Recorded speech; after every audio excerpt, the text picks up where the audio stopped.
Hello, everyone. Welcome to your quick market update. Today is Friday, October 3rd. The big news this week is the government shutdown. The shutdown can have some effects on real estate, so we got to be aware of that. It should not affect Fannie Mae or Freddie Mac, which is the conventional loans, too much, but FHA and VA may see some slowdown, so we got to be aware of that. USDA loans have been paused altogether.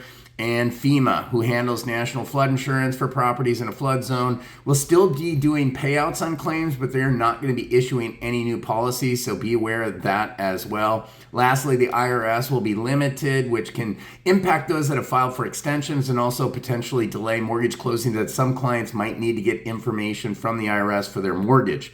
All in all, though, I don't see this as being a huge issue moving forward, assuming they come to some kind of agreement to extend the budget in the near future, but I am keeping a very close eye on this and will update you if anything major changes.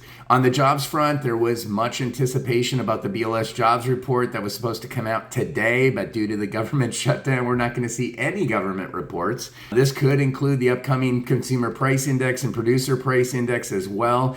The lack of these reports makes us rely on other non-government reports to get an idea on where the economy is headed. On Tuesday, we received September numbers from ADP. ADP is one of the largest payroll providers in the US. ADP was estimating that there would be 50,000 jobs created, but guess what? Their report showed a loss of 32,000 jobs, a massive difference. On top of that, they revised their last report for August from 33 jobs created to a loss of 28,000 jobs created. This shows a clear weakening in the jobs market and a good sign for interest rates and future cuts in the Fed rate.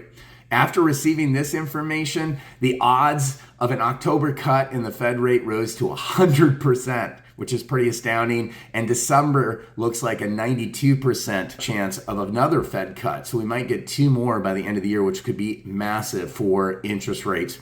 Fannie Mae and Paulsonomics home price expectation survey, which surveys 150 of the top economists to find out what they see coming in the housing market over the next 5 years, was released for quarter three. The median expectation for housing appreciation for 2026 is 2.4%, and the expected cumulative appreciation over the next 5 years is roughly 16%.